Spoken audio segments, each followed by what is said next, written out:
हमारी संस्कृति, हमारे संस्कार सदा रहें हमारे साथ। सब्सक्राइब करें तिलक।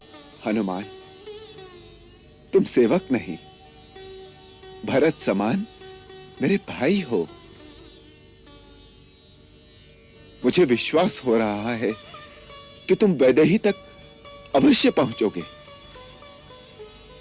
उसका संदेह मिटाने के लिए राम नाम अंकित ये मुद्रिका उसे दिखाना।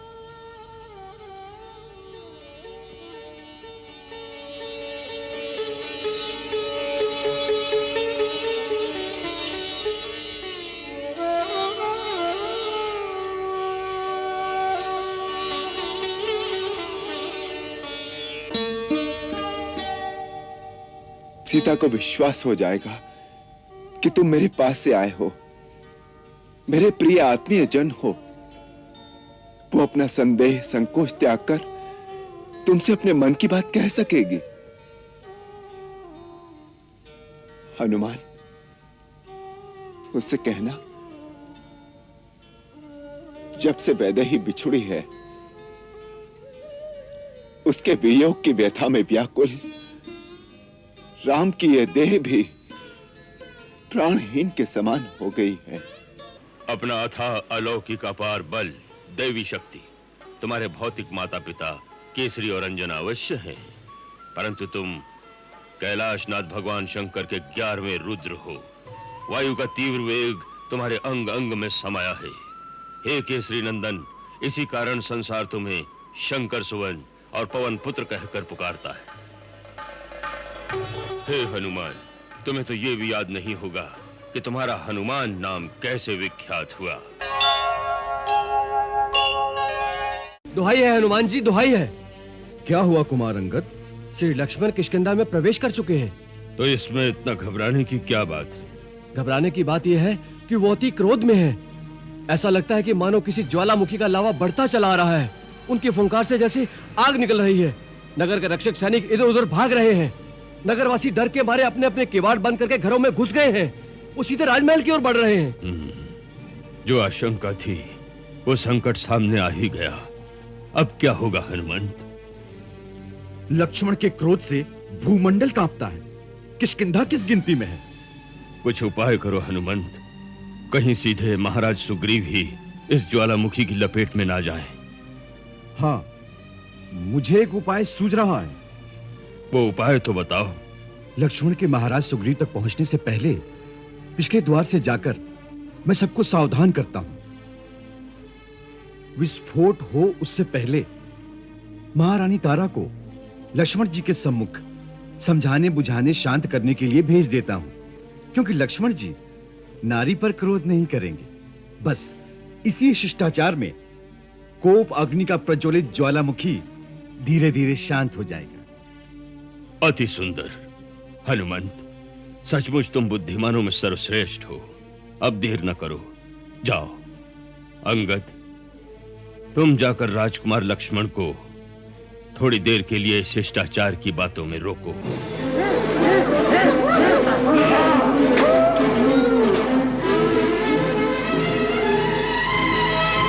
महाराज सुग्रीव, उनसे कहो श्री राम का संदेश लेकर उनका अनुज लक्ष्मण आया है। मैं स्वर्गीय महाराज बाली का पुत्र अंगद श्रीमान के चरणों में सादर नमस्कार करता हूँ। हमारा आशीर्वाद अंगद। इसी समय किष्किंधा नरेश सुग्रीव से कहो, हम उनसे मिलना चाहते हैं।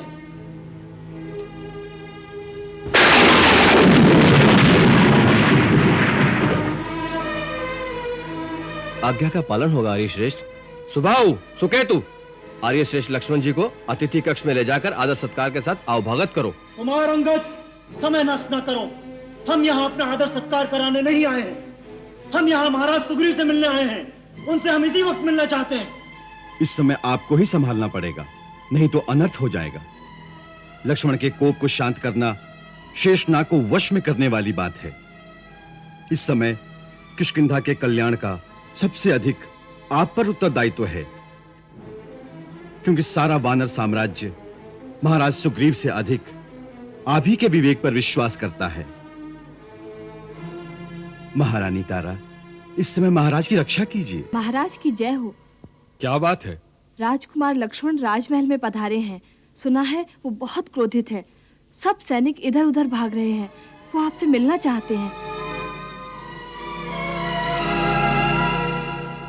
मुझसे मिलना चाहते हैं? बड़े क्रोध में हैं? मैं उनका सामना कैसे करूंगा रूमा? अब क्या होगा? सुस्वागतम वीरवर। रघुकुल की तेजस्विता को तारा का शत शत नमन। आप बड़ी हैं, सम्मानीय, आदर्श रमणीय। नमन तो मुझे करना चाहिए। मेरा नमस्कार। इस सम्मान के लिए धन्यवाद। आप बाहर क्यों खड़े हैं? आइए, पधारिए, राजभवन में चलिए। आइए राजकुमार, पधारिए पधारिए।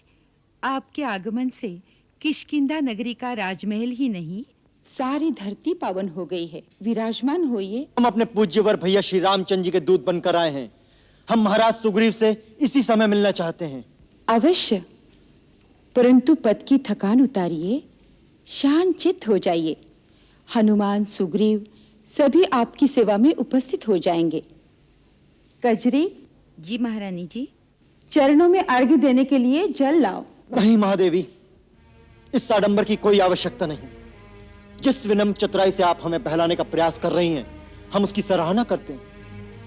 परंतु हम महाराज सुग्रीव से मिलने में एक पल की भी देरी करेंगे तो अपने पूज्यपाद भैया श्री रामचंद्र की आज्ञा का उल्लंघन करने के अपराधी होंगे। राजकुमार, आप बड़े आवेश में हैं, परंतु आपके इस क्रोध का कारण क्या है? किसमें इतना साहस है जो आपकी या श्री राम की अवज्ञा करके अपने विनाश का आवाहन करे? देवी तारा, आप पूज्य हैं, आप स्त्री हैं। अपना मंतव्य हम आपके सामने प्रकट नहीं कर सकते। क्या महाराज सुग्रीव हमसे मिलना नहीं चाहते? क्या वो हमारे सामने नहीं आना चाहते? कोई बात नहीं वीरवर। महाराज सुग्रीव आपके अपराधी हैं, आपसे लज्जित भी हैं, परंतु वे आपके दर्शन के अभिलाषी भी हैं। इस समय वे आपकी प्रतीक्षा कर रहे हैं। चलिए पधारिए। सूर्यपुत्र सुग्रीव का राजकुमार लक्ष्मण को नमस्कार। महाराज सुग्रीव को दशरथ नंदन श्री राम के दूत लक्ष्मण का अभिवादन। राजकुमार, आसन ग्रहण कीजिए। क्षमा करें, दूत का काम स्वामी का संदेश पहुंचाना है, शिष्टाचार में पढ़ना नहीं। महाराज सुग्रीव, आप हमारी बात सुने। भैया लक्ष्मण, आपने अर्घ ग्रहण नहीं किया, क्या आसन भी ग्रहण नहीं करेंगे? हनुमान जी, ना हम आसन ग्रहण करने आए हैं, ना यहाँ विश्राम करने आए हैं। हम तो महाराज सुग्रीव को उनके वचन भंग करने की याद दिलाने आए हैं। अपना स्वार्थ सिद्ध करने वाले कृतघ्न मित्र द्रोही के लिए ब्रह्मा जी ने कहा है, गौधने चैव सुरापे चा चौरे भग्न वृत्ते तथा निष्कृति वहिता सद्भि कृतघ्ने नास्ति निष्कृति। गौ हत्यारे, सुरापान करने वाले, चोर और व्रत भंग करने वालों के लिए सत्पुरुषों ने प्रायश्चित का विधान किया है, किंतु कृतघ्न के उद्धार का कोई उपाय नहीं, उसका कोई प्रायश्चित भी नहीं। मिथ्यावादी और स्वार्थी महाराज सुग्रीव, श्री राम प्रभु के पराक्रम के प्रताप से आपके सारे मनोरथ सिद्ध हो गए। राज वैभव और स्त्री सुख सब कुछ पाकर आप भोग विलास में लिप्त हो गए हैं। क्या आप समझते हैं आपकी सहायता पर हम निर्भर हैं?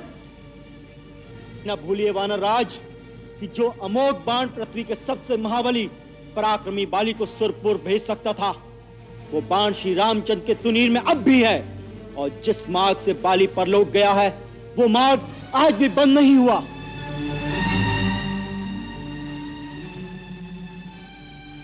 हे धीरवीर, उत्तेजना और आवेश में भी ऐसे वचन मुख से नहीं निकालते।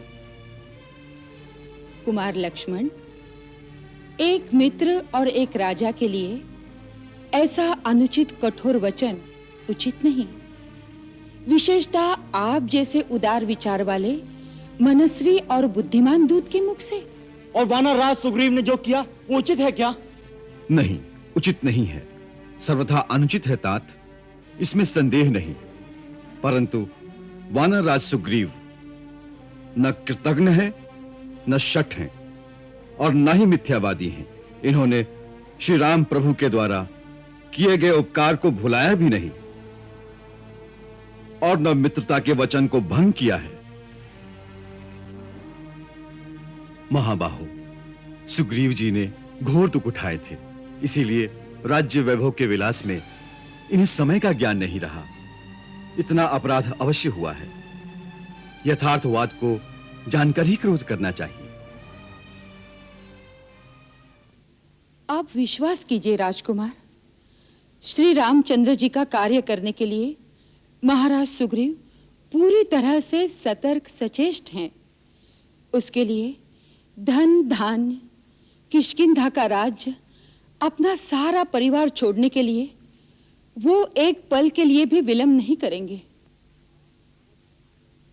आपके आने के पूर्व महाराज सुग्रीव ने अपने वीर वानरों को चारों ओर से एकत्रित करने तथा संगठित करने के लिए नल और नील को भेज दिया है। उनके एकत्रित होने की शीघ्र ही संभावना है।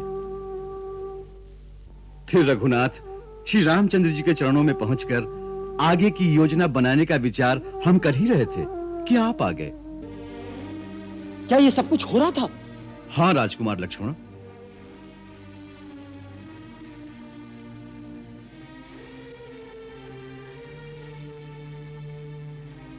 मेरे उग्र स्वभाव के कारण क्रोधवश जो मैं अनुचित वचन कह गया हूं, उसके लिए मुझे क्षमा करें वानर राज। वानर कुल रघुकुल का सदैव ऋणी है। आपको सब कुछ कहने का अधिकार है राजकुमार लक्ष्मण। यदि लक्ष्मण भैया की भांति श्री राम प्रभु भी ऐसा ही समझते हैं कि हम अपने कर्तव्य को भूल गए हैं, तो अच्छा नहीं होगा। इसलिए महाराज, आपको श्री राम के पास जाकर स्वयं आश्वासन देना होगा। महाराज, हनुमान जी का यह कथन समयोचित है। आप इसी समय श्री राम जी के पास चले जाइए। हम अवश्य ही श्री राम की सेवा में जाएंगे। प्रभु, प्रभु, प्रभु। उठो मित्र। मित्र का स्थान चरणों में नहीं, बाहों में होता है।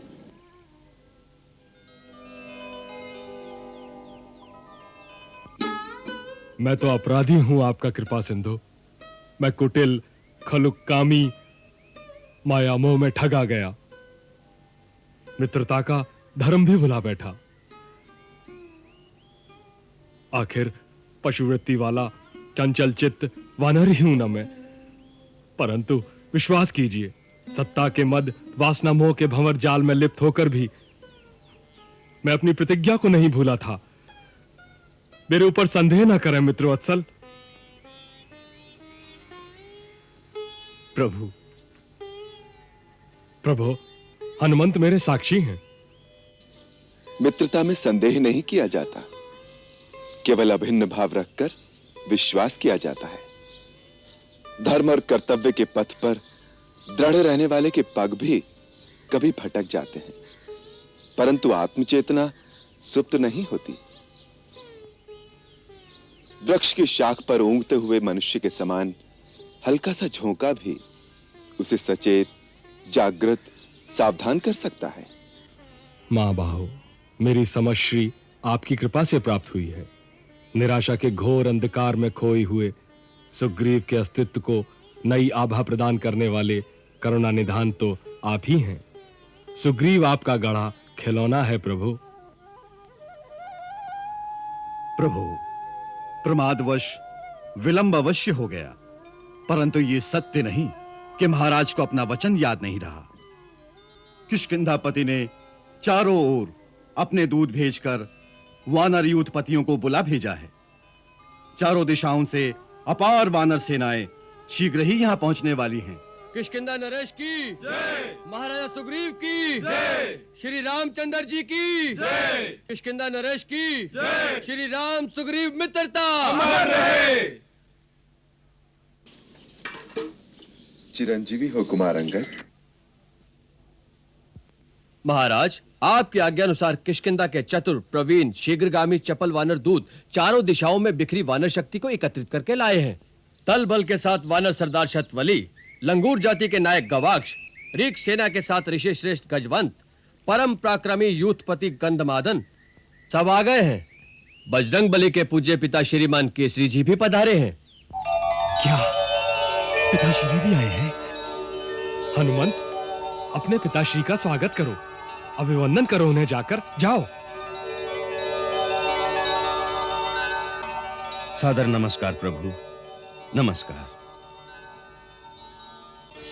क्षमा करें अवधेश, किष्किंधा नरेश, हमसे राजसी औपचारिकता तथा शिष्टाचार का पालन नहीं हुआ। आपके दर्शन की अभिलाषा में उस सीमा को लांघकर हम यहां चले आए।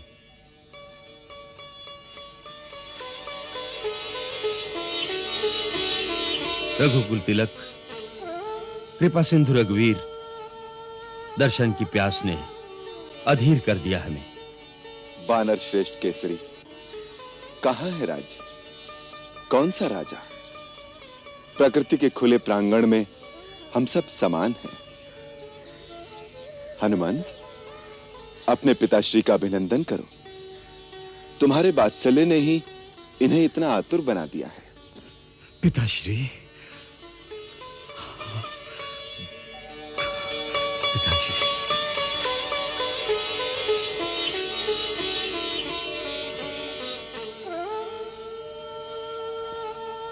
आंजनेय, केसरी नंदन, चिरंजीवी हो, यशस्वी हो, तुम्हारे सकल मनोरथ सिद्ध हों वत्स। श्री राम के कार्य से तो आप भी पधारे हैं पिताश्री। इस समय हमें प्रभु श्री राम के कार्य सिद्ध करने हैं। महाराज सुग्रीव, अब आगे का कार्य निश्चित करें।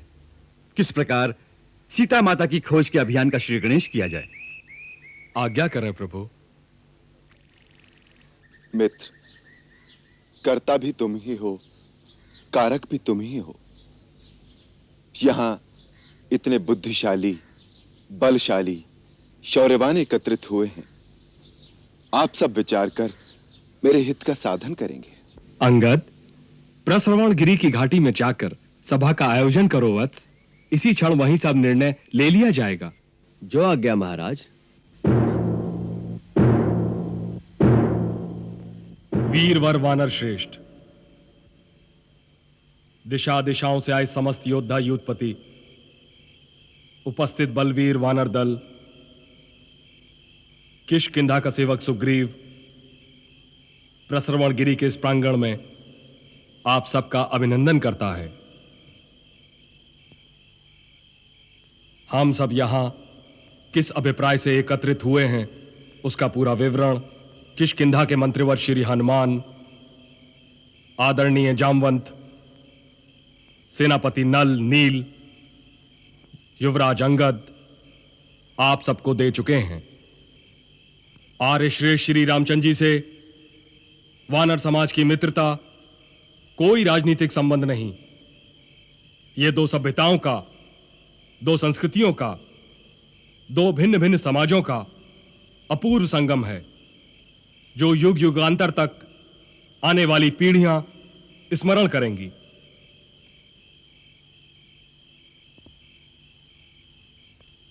हमारी वानर जाति इस भावना भरी मित्रता पर गर्व कर सकती है।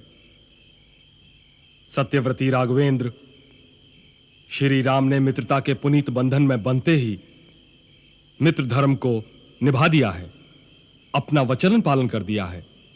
अब बारी हमारी है। अब हमें नर वानर की इस आदर्श मित्रता की आन रखनी है। श्री राम प्रभु की सधर्मणी माता सीता की खोज करके अयोध्यानाथ की अधीश्वरी को अवधेश के हवाले करना है। करेंगे, अवश्य करेंगे। इस अनुसंधान में हम अपने प्राण भी अर्पण कर देंगे। प्राणपण से इस शुभ संकल्प को पूरा करेंगे। मां सीता को श्री राम से मिलाकर ही शांति से बैठेंगे।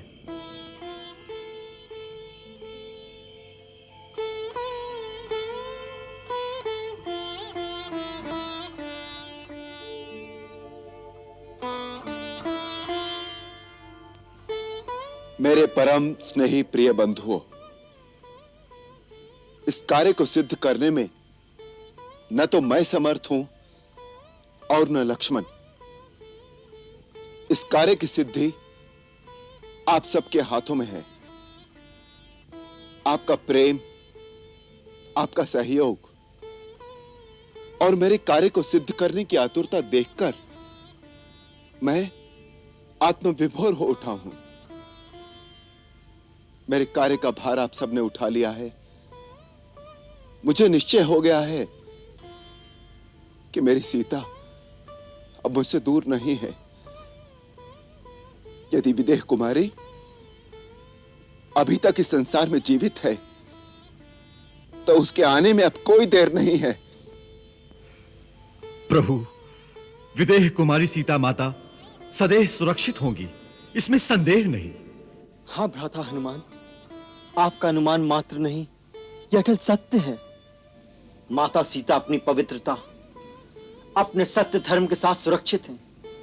जिस प्रकार सूर्य की किरणें, अग्नि की आभा, ज्योति के तेज को कोई छू नहीं सकता, उसी प्रकार उनके प्रभा की तरफ जो हाथ बढ़ाएगा वो जलकर भस्म हो जाएगा। बस अब हमें इस विक्षेप का जल्दी से जल्दी अंत करना है।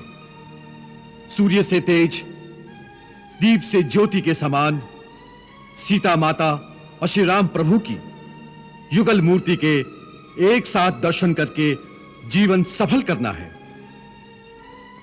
गृधराज जटायु ने तो निश्चित रूप से बता दिया था कि सीता माता का अपहरण करके असुराधिपति लंकेश्वर रावण ले गया है, परंतु ले जाकर कहां रखा है इसका पता हमें लगाना है। इस समय कपिपुंगव, श्रीमान केसरी, बुद्धिमान रक्षराज गजवंत और जामवंत उपस्थित हैं। अनेक युद्धपति भी इस अभियान में अपना पूर्ण सहयोग देने आ गए हैं। आप सब अपनी राय दें कि किस प्रकार जल्दी से जल्दी हम अपने उद्देश्य में सफल हों।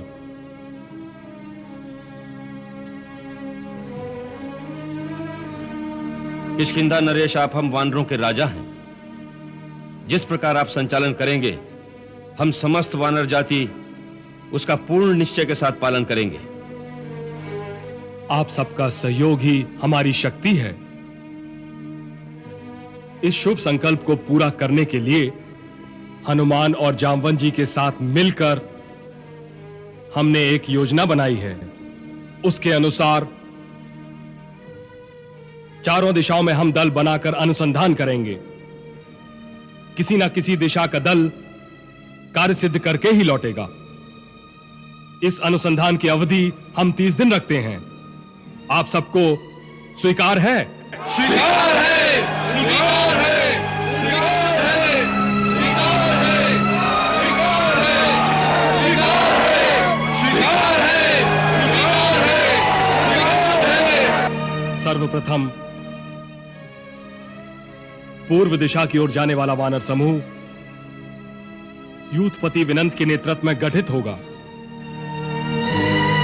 आज्ञा दीजिए महाराज। तुम चुने हुए वीर वानर दल के साथ पूर्व दिशा में प्रस्थान करो। इस दिशा में भागीरथी गंगा, सरयू कौशिकी, यमुना का कछार, सरस्वती सोन, कालमही, ब्रह्ममाल, विदेह, मालवकाशी, कौशल मगध आदि देशों में सीता का अनुसंधान करो। इसके अतिरिक्त यवद्वीप, स्वर्णद्वीप और रुथवक द्वीप में जाकर देखो। बस केवल उदयगिरी तक ही आप वानर दल के साथ पहुंच सकते हैं। आप निश्चिंत रहिए महाराज। माता सीता की खोज में मैं अपने वीर वानर दल के साथ अंतिम छोर तक जाऊंगा। महाबली अचिर्ष्मान और अचिरमल्य, आप दोनों बंधु मिलकर पश्चिम दिशा में प्रस्थान करने वाले दल का नेतृत्व करेंगे तो निष्कर्ष अवश्य कल्याणकारी होगा। यह हमारा अहोभाग्य होगा श्रीमंत। वीर वानरों का दल संगठित करके आप दोनों सौराष्ट्र, बहलीक, कुक्ष आदि देशों की ओर बढ़ो। वहां पश्चिम दिशा में प्राय मरुस्थल मिलेंगे। सीता माता की खोज में आप सबको पश्चिम समुद्र तक जाना होगा।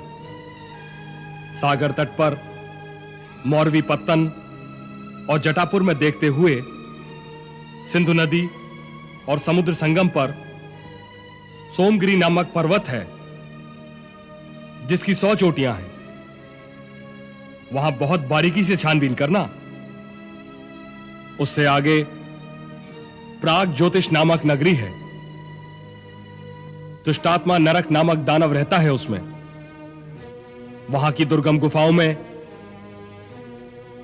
सीता माता और दुरात्मा रावण की खोज करनी चाहिए। उससे और आगे जाने पर सोने के 60,000 पर्वत मिलेंगे, जो सूर्य के समान दैदीप्यमान हैं। उन पर्वतमालाओं के मध्य में पर्वतों के राजा मेरुगिरी विराजमान हैं। वहां धर्म के ज्ञाता मेरु सावर्णी रहते हैं। उनके चरणों में झुककर मिथिलेश कुमारी सीता का पता पूछना। कपिवरो, पश्चिम दिशा में वहीं तक वानर जा सकते हैं। उसके आगे न सूर्य का प्रकाश है, न किसी देश की सीमा है, न उसके आगे भूमि के विषय में मुझे ही जानकारी है। अस्ताचल जाकर रावण के स्थान और माता सीता का पता लगाओ। जो आज्ञा श्रीमंत। यदि हम इस कार्य में सफल हो गए तो हम अमर हो जाएंगे। दक्षिण दिशा में जाकर रावण उत्तर दिशा में गया हो, इसकी कोई संभावना तो नहीं, क्योंकि उत्तर का क्षेत्र श्री राम प्रभु असुरों से पहले ही रहित कर चुके हैं। मायावी असुरों की कपट लीला का कुछ भी पार पाना कठिन है। हनुमंत, हमें हर दिशा में सतर्क जागरूक रहना चाहिए। वीरवर शतवली। आज्ञा वानरेश्वर।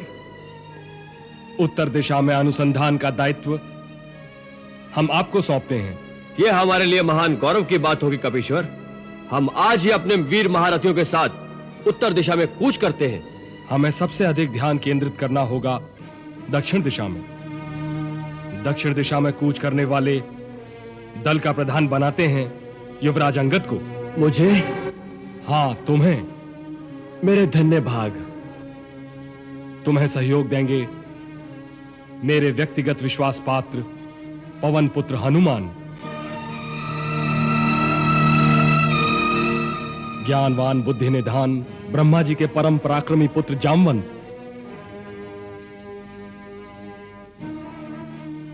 अग्निपुत्र नील, नल, आपकी कृपा किष्किंधा नरेश, वीर महारथी मेंद्र, सुहोत्र, गवाक्ष, गंधमादन, अनंग, हुताशन, अपने चुने हुए वीर सेनानियों के साथ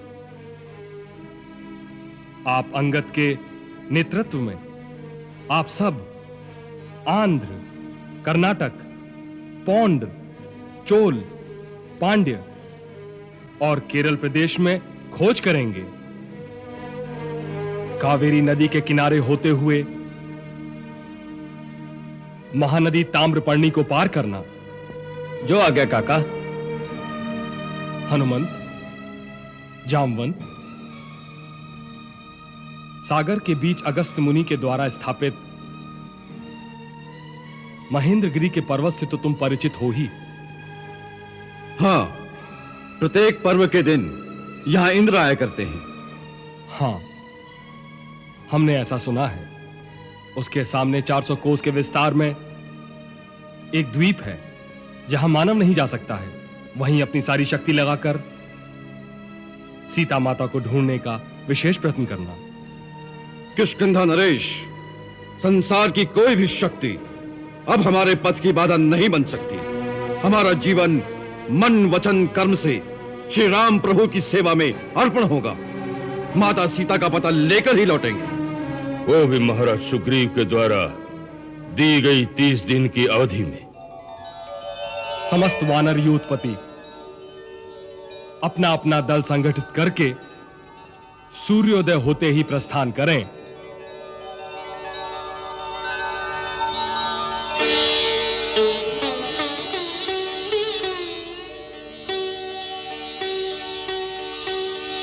पिताश्री, आंजनेय वत्स, पितृदेव, आशीर्वाद दीजिए।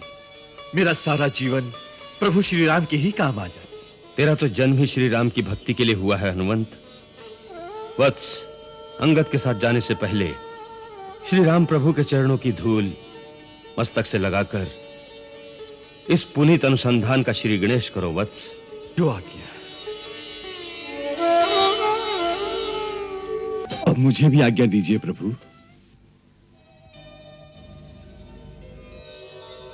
हे ज्ञान गुण निधान हनुमान, तुम्हारे स्पर्श मात्र से ही मेरी अंतरात्मा में इस विश्वास का आभास आलोकित हो रहा है कि तुम्हारे द्वारा ही मेरे सकल काज सिद्ध होंगे। इतना मान प्रदान न करें मुझे मेरे प्रभु। आप स्वामी हैं, हनुमान चिर सेवक हैं इन चरणों का।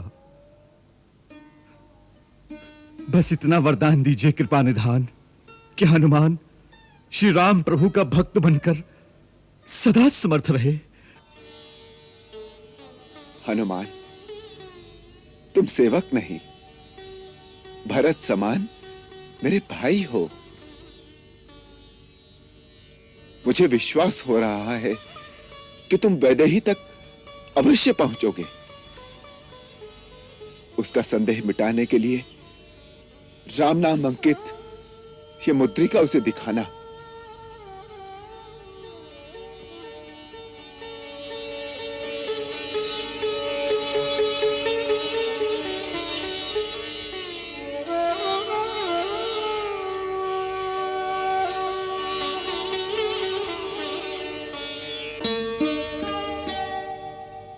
सीता को विश्वास हो जाएगा कि तुम मेरे पास से आए हो, मेरे प्रिय आत्मीय जन हो।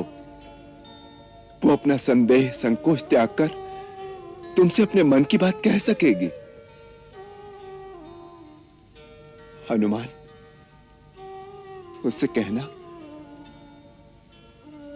जब से वैदेही बिछुड़ी है, उसके वियोग की व्यथा में व्याकुल राम की यह देह भी प्राणहीन के समान हो गई है।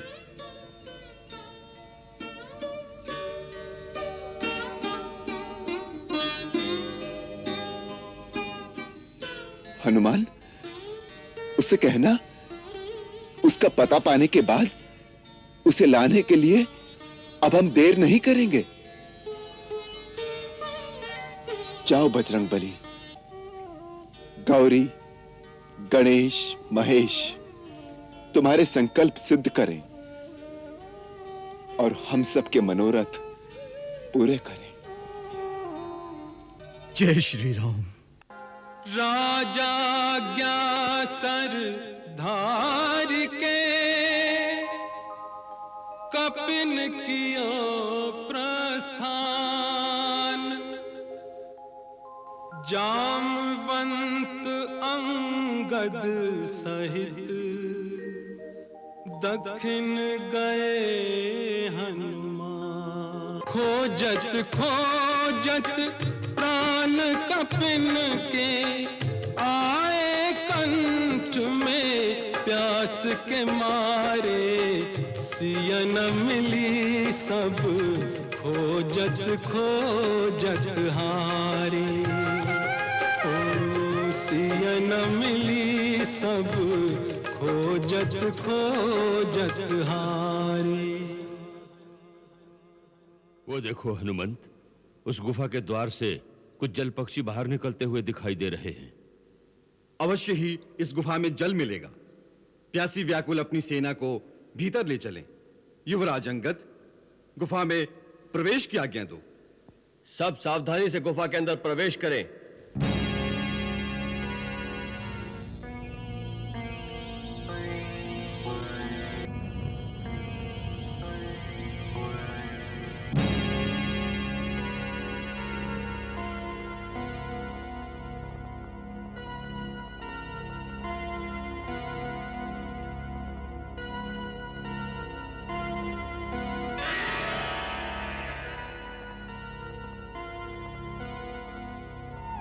आहा, दिव्य भव्य महावीर मारुति, इस अद्भुत गुफा में लाकर तुमने भूख से व्याकुल हमारे प्राणों में नवजीवन का संचार कर दिया है। निर्मल जल भी है और स्वादिष्ट फल भी। अब तो भूख के मारे रहा नहीं जाता। अम्बे अन्नपूर्णा माँ की जय। ठहरो ठहरो। भूख और प्यास की तुम्हारी व्याकुलता को मैं भली भांति समझ रहा हूं, परंतु हर एक चमकने वाली वस्तु सोना नहीं होती। यह अद्भुत चमत्कारपूर्ण स्थल कोई माया भी हो सकती है या कोई देवी संपत्ति भी। इसलिए बिना सोचे विचारे, बिना समझे जल और खाद्य पर टूट पड़ना उचित नहीं। जामवंत जी ठीक कह रहे हैं। उतावलेपन का परिणाम प्रतिकूल भी हो सकता है। परंतु इस हरे भरे समृद्ध स्थल पर कोई ऐसा व्यक्ति नजर ही नहीं आता जिससे अनुमति लेकर भूख प्यास से हमारे व्याकुल साथी प्राण रक्षा कर सके। इसीलिए तो और अधिक आशंका हो रही है युवराज अंगद। प्रकृति की हर प्रकार की प्राणदायिनी संपदाओं से भरपूर ये स्थल निर्जन क्यों है? ओम नमो नारायणाय। ओम नमो नारायणाय। ओम नमो नारायणाय।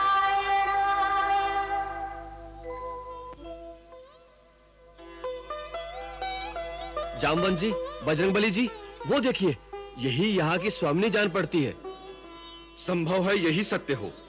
उनकी अनुमति लेकर ही हम यहाँ की किसी वस्तु को हाथ लगाएंगे। चलो। सावधान, आगे न बढ़ना, नहीं तो तपोबल से सबको भस्म कर दूंगी।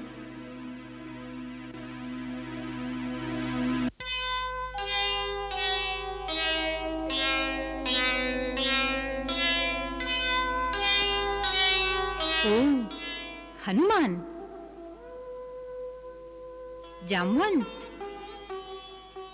नील, नल, अंगद, किष्किंधा का वीर वानर दल।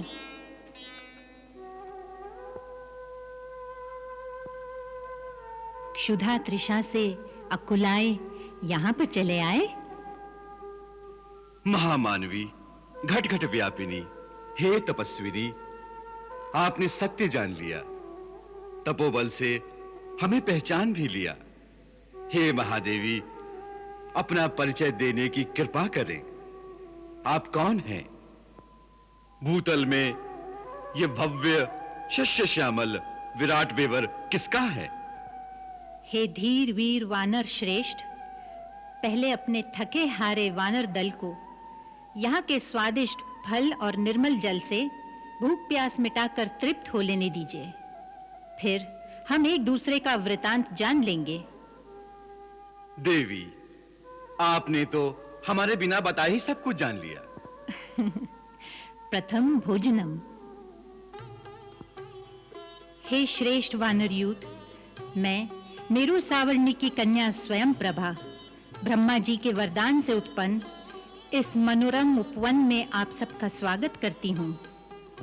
आपके लिए उपयुक्त शुद्ध भोजन, फल, मूल प्रस्तुत हैं।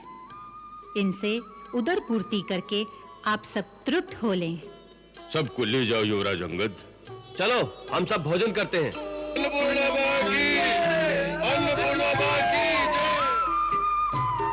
धन्यवाद देवी। आप दोनों को भूख प्यास नहीं सताती? क्यों नहीं, आहार तो जीव मात्र का आधार है। परंतु हम बड़े हैं, पहले बाल वृंद छक जाएं।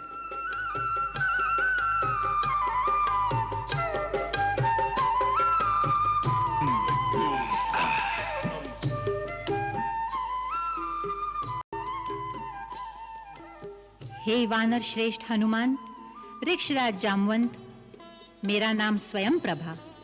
माया विशारद महातेजस्वी मैंने अपनी माया के प्रभाव से इस समूचे स्वर्ण में सुरम्य वन का निर्माण किया था।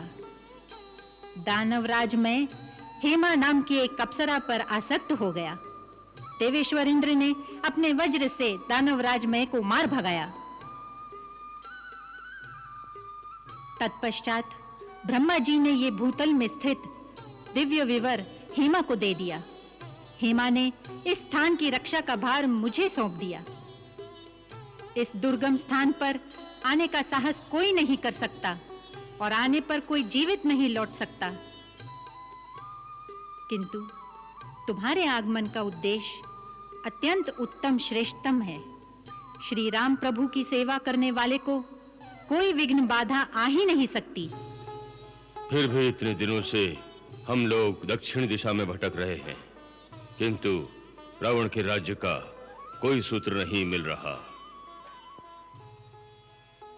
अब दक्षिण दिशा में समुद्र के भीतर अन्वेषण करना है। न जाने विधाता को क्या स्वीकार है। माता सीता को श्री राम से मिलाने की प्रतिज्ञा हमारे महाराज सुग्रीव ने ली है। उनकी खोज का संकल्प हमने लिया है। यदि इसे पूरा नहीं कर सकेंगे तो इन्हीं वनों में हम सब अपने प्राण विसर्जन कर देंगे। हे महामानवी, महादेवी, भूख प्यास से अधमरे हो रहे वानरों को अमृतुल्य निर्मल जल और उत्तम फलाहार कराकर नव जीवन ही नहीं दिया, नई चेतना, नई प्रेरणा का संचार कर दिया है। कार्य सिद्धि की उत्कंठा और भूख प्यास की व्याकुलता में इस गुफा में कूद तो पड़े, परंतु अब बाहर निकलना कठिन जान पड़ रहा है। महाराज सुग्रीव ने माता सीता की खोज के लिए जो अवधि निश्चित की थी, धीरे धीरे वो भी बीत चली है। हे धर्मचारिणी, कृपा करके इस गुफा से बाहर निकलने का मार्ग सुगम कर दो। हे श्रेष्ठ वानर दल, श्री राम के कार्य के प्रति तुम्हारी समर्पण भावना, तुम्हारा उत्साह उद्वेग देखकर मैं अत्यंत प्रसन्न हूं। मैं देवी सीता तक पहुंचाने में आप सबकी मदद करूंगी। माता, क्या आप सत्य कह रही हैं? हाँ वत्स, अब सब अपनी आंखें मूंद लो।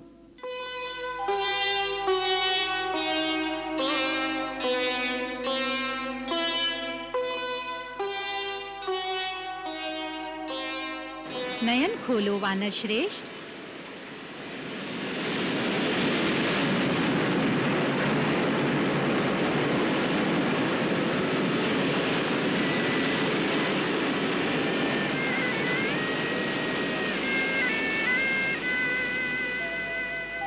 मैं तुम्हें महासागर के तट तक ले आई हूं। यहां से देवी सीता तक पहुंचने के लिए तुम्हें महासागर पार करना होगा, तब तुम्हें सीता का कुछ पता लगेगा।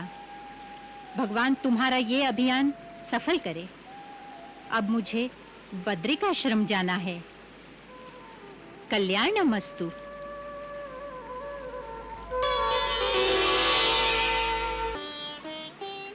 कूप से निकले आ पड़े खाई में। पहले दुर्गम वन में भटक रहे थे, अब अथाह सागर की लहरें गिन रहे हैं।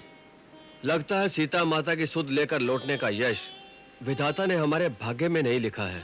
वानर राज सुग्रीव ने सीता माता का पता लगाकर लौटने के लिए पूरी 1 मास की अवधि दी थी। सो ये मास यूं ही व्यतीत हो गया और अभी तक तो कोई सूत्र हमारे हाथ नहीं लगा। मानो इस अंधे कूप में ही हम टक्करें मार रहे हैं। राज आज्ञा का पालन किए बिना हम निराशा साथ लेकर जाएंगे तो अपराधी माने जाएंगे, मृत्युदंड के भागी बनेंगे। मैं एक राय दूं? हाँ बोल भैया, तू भी अपने मन की घुंडी खोल ही ले। प्राण गंवाने से अच्छा है हम सब जान बचाकर उस तपस्विनी स्वयं प्रभा वाली गुफा में छुपकर बैठ जाएं। कैसे स्वादिष्ट फल थे, कैसा मीठा जल था, कैसा शीतल स्थल था। धत कायर कहीं का, भूल गया उस तपस्विनी का कथन कि आज तक उस गुफा से कोई जीवित नहीं लौटा। इस बुद्धू वानर की बातों में समय न गवाएं। ये लक्ष्मण के तीखे क्रोध को नहीं जानता। लक्ष्मण के बाण बात ही बात में गुफा को विधीन करके पत्ते की दोन की भांति छिन्न भिन्न कर सकते हैं। लक्ष्मण के तीर हम सबको चीर फाड़ करके सीधे सुरधाम पहुंचा देंगे। तो हम सब लोग क्या करें? तो हम सब लोग क्या करें? मैंने तो निश्चय कर लिया है। मैं आप सबका नायक बनाकर भेजा गया हूं। मैं इस अभियान में हार गया। हारे हुए नायक का लौटना धिक्कारजनक है। उस अपमान की अपेक्षा में यही उपवास करके प्राण दे देना मैं उत्तम समझता हूं। मैं यही मरणांत उपवास करके प्राण उत्सर्ग करूंगा। आप सब गुरुजनों को मेरा अंतिम प्रणाम। आप सबको मैं अंतिम आदेश देता हूं, जामवंत जी और महावीर हनुमान जी के साथ आप सब वापस किष्किंधा लौट जाएं। ये कैसे हो सकता है युवराज अंगद? हनुमान जी, आप इन सबको समझाइए और अपने साथ लेकर जाइए। असंभव। युवराज अंगद, जिस अभियान पर तुम्हारे नेतृत्व में हम सब साथ आए हैं, उसमें जीना मरना जो कुछ भी होगा सबका एक साथ होगा। हर पथ पर तुम्हारे पीछे चलना हम सबका कर्तव्य है। हाँ हनुमंत, हम सब कुमार अंगद के साथ इस अनंत सिंधु के पावन तट पर प्राणांत तक अनशन करेंगे।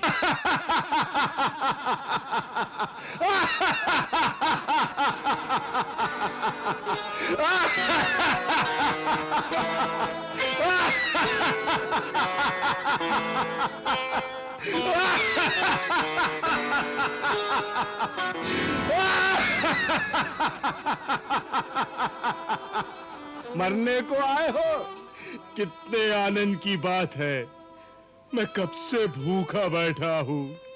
भगवान भी कितने दयालु है, एक साथ खाने के लिए इतना आहार।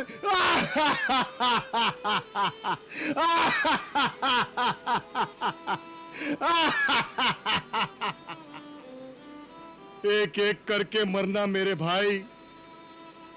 जो जो मरता जाएगा मेरे भक्षण के काम आएगा। मेरे कितने मास बीत जाएंगे। मरो मरो, जल्दी जल्दी मरो। सुनो, ये तो और अच्छा हुआ। जीते जी ये काया प्रभु श्री राम के काम नहीं आ सकी, मर जाने के पश्चात ये काया तो तुम्हारे काम आएगी गिद्धराज। वृक्षराज, सदगति हो जाएगी। यूं समझो साक्षात सूर्यपुत्र यमराज इन गिद्ध के रूप में पहुंचे हैं।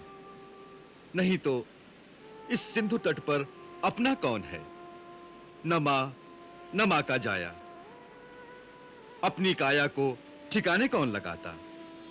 मरना भला विदेश में, जहां न अपना कोई। माटी खाए जानवर, अग्नि दे न कोई। वैसे भी गिद्ध जाति का बड़ा उपकार है हमारे प्रभु श्री राम पर। हमारा मृतक शरीर इनके काम आए तो प्रभु श्री राम पर जो गिद्ध जाति का ऋण है कुछ तो उतरेगा। कौन सा ऋण? तुम्हें पता नहीं? गिद्धराज जटायु ने माता सीता को बचाने के लिए अपने प्राण दे दिए। प्रभु श्री राम ने तो पिता की भांति उनका अंतिम संस्कार किया। जटायु? जनक नंदिनी सीता की रक्षा के लिए जटायु ने तो अपने जीवन की आहुति दे दी। श्री राम प्रभु की सेवा करते करते पंचवटी में परम गति को प्राप्त हो गए। जीवन धन्य हो गया महात्मा जटायु का।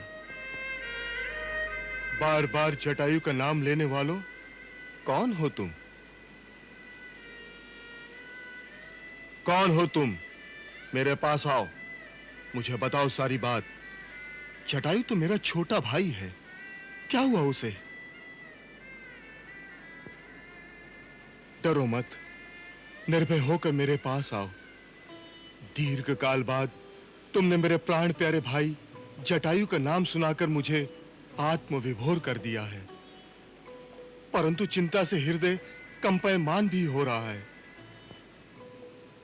मुझे स्पष्ट बताओ, क्या हुआ मेरे भाई जटायु को? आप पुण्य आत्मा जटायु के भाई हैं। गिद्धराज, हम सबका प्रणाम स्वीकार करें। आप सबको भी संपाति का नमस्कार स्वीकार हो। शीघ्र मुझे मेरे भाई जटायु का वृत्तांत सुनाने की कृपा करें। आपकी बातों से मुझे अशुभ की आशंका हो रही है। गिद्धराज संपाति, आपकी आशंका सत्य है। दशरथ नंदन श्री राम प्रभु की धर्म पत्नी सीता माता को जनस्थान में से दुरात्मा रावण अपहरण करके ले गया। माता का आर्तनाद सुनकर जटायु ने रावण से छुड़ाने के लिए बड़े साहस और वीरता से संघर्ष किया और उसी आतताई के हाथों वीर जटायु वीर गति को प्राप्त हुए। स्वयं श्री राम प्रभु ने वहां पहुंचकर अग्नि संस्कार किया। मरते मरते जटायु ने ही सीता माता के रावण द्वारा अपहरण की बात श्री राम प्रभु को बताई। हाँ अनुज, हाँ जटायु, मेरे भाई, क्या यही हृदय विदारक समाचार सुनने के लिए मैं आज तक जीता रहा? हाय, मैं अगर तुम्हारे साथ होता तो तुम्हारा नहीं, उस नीच रावण का मरण होता, सीता माता का हरण भी ना होता। पक्षीराज, आप अपने भाई से अलग इस दशा में यहाँ किस कारण पड़े हैं? क्या बताऊं बेटा, यौवन के मद में मस्त होकर हम दोनों भाइयों ने एक बार सोचा कि हम सूर्य तक क्यों नहीं पहुंच सकते। कैलाश पर्वत पर बैठे कुछ मुनियों के सामने हमने शर्त बंधी कि हम सूर्य को छूकर सूर्य के अस्ताचल में जाने से पहले उनके पास लौट आएंगे। बस अपने अपार बल के घमंड में हम दोनों भाई आकाश में उड़कर सूर्य की ओर उड़ चले। सूर्य का प्रखर तेज हमें झुलसाने लगा। भारत प्रेम में मैंने अपने विराट पंखों से जटायु को ढक लिया। वो जला तो नहीं, परंतु बेसुध होकर जनस्थान में जाकर गिरा। मेरे दोनों पंख जल गए। मैं भाई से बिछड़कर, पंख और पराक्रम खोकर इस पर्वत पर आ गिरा और तभी से अत्यंत विवश, असहाय अवस्था में दिन बिता रहा हूं। यहां से बैठे बैठे एक दिन मैंने भी देखा था कि दुष्ट आत्मा रावण एक रूपवती तरणी को अपने विमान पर बलपूर्वक ले जा रहा था। मेरा अनुमान है वो अवश्य ही दशरथ नंदन श्री राम की भार्या होंगी। मैं क्या जानता था कि आतताई मेरे भाई को मारकर जा रहा है। हाँ पक्षीराज, निश्चय ही वो माता सीता थी। क्या आप आगे का कुछ पता ठिकाना बताने की कृपा करेंगे? मैं उन्हें देख सकता हूँ। आप देख सकते हैं? क्योंकि गिद्ध की दृष्टि अपार होती है। आप देख सकते हैं तो कृपा करके बताइए वो कहाँ है? वो इस समय रावण के राजमहल में किसी वृक्ष के नीचे बैठी गहरी चिंता में डूबी हुई है। परंतु दुख की बात यह है कि मेरी जर्जर अवस्था और पंखहीन होने की व्यवस्था के कारण मैं ना तो अपने भाई की मृत्यु का बदला ले सकता हूं और ना ही आपकी कोई मदद कर सकता हूं। केवल बता सकता हूं। हम वहां कैसे पहुंचेंगे? 400 कोस के इस विशाल महासागर के पार त्रिकुट पर्वत पर सोने की भव्य नगरी लंका बसी हुई है। वही दंभी रावण का राज है। वही सीता को ले गया है वहां। जो अपनी बुद्धि और बल से इस 100 योजन के अपार अथाह महासागर को लांघ सकेगा, वही इस कार्य को संपन्न कर सकेगा। जाओ वीर वानरों, अपनी युक्ति और अपनी शक्ति से काम लो। कृपा करके मुझे भी समुद्र के किनारे पहुंचा दो, ताकि मैं अपने स्वर्गस्थ भाई जटायु की आत्म शांति के लिए जलांजलि देकर अपनी श्रद्धांजलि समर्पित कर सकूं। नल, नील,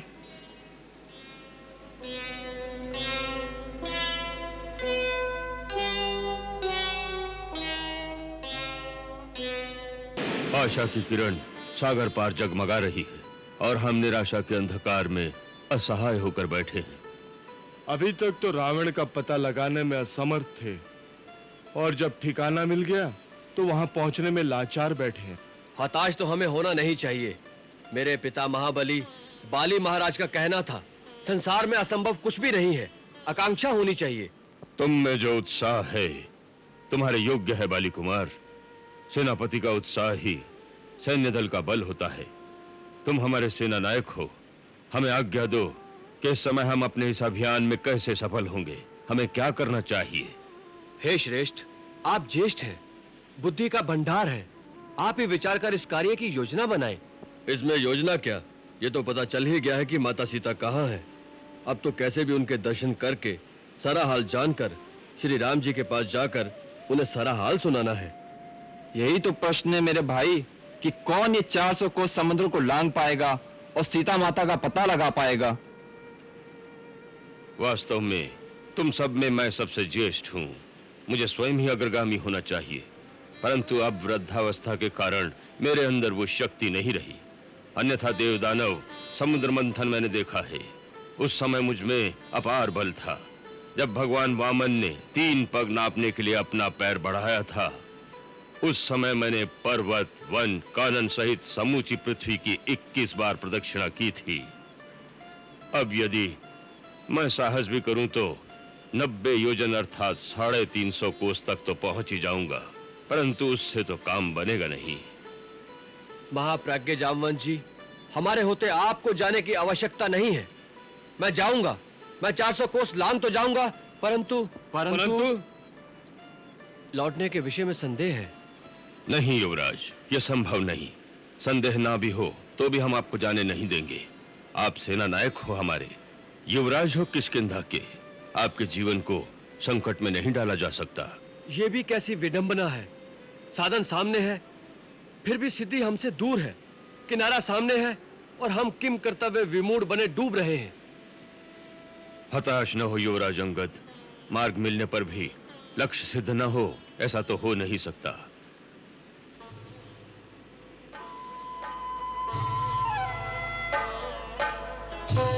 श्री राम काज करने में सबसे आतुर अंजनी कुमार गुमसुम न जाने किस विचार में मग्न अलग थलग खड़े हैं। अंजनी कुमार, पथ भूले पथिक के समान भौचक्के से बने तुम इस प्रकार क्यों खड़े हो? ये क्या भेद है जामवंत जी? इस भेद को कोई नहीं जानता। स्वयं अंजनी कुमार भी भूले हुए हैं। क्या भूल गए हैं? अपना अथाह अलौकिक अपार बल, दैवी शक्ति। तुम्हारे भौतिक माता पिता केसरी और अंजना अवश्य हैं, परंतु तुम कैलाशनाथ भगवान शंकर के 11वें रुद्र हो। वायु का तीव्र वेग तुम्हारे अंग अंग में समाया है। हे केसरी नंदन, इसी कारण संसार तुम्हें शंकर सुवन और पवन पुत्र कहकर पुकारता है। हे हनुमान, तुम्हें तो ये भी याद नहीं होगा कि तुम्हारा हनुमान नाम कैसे विख्यात हुआ। कैसे विख्यात हुआ? आंजनेय के बाल्यकाल में अज्ञानवश इंद्र ने वज्र प्रहार किया।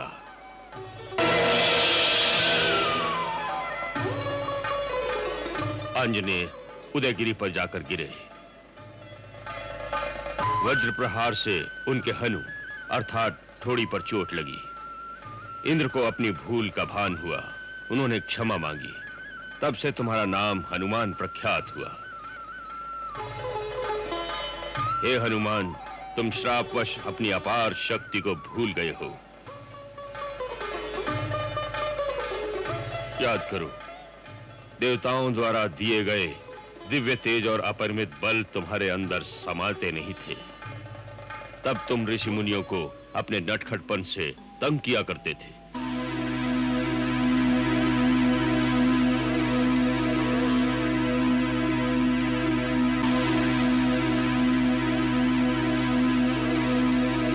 तब एक ऋषि मुनि ने तुम्हें शाप दिया था। निरंकुश नटखट बालक, जिस शक्ति के वशीभूत होकर तू इतना उत्पात मचा रहा है, उसे इसी क्षण भूल जाए।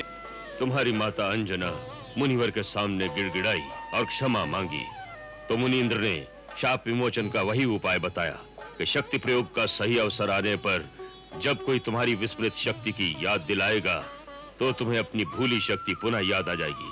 सो हे अद्वितीय वीरवर हनुमंत, आज उस शक्ति प्रयोग का सर्वोत्तम अवसर आ गया है।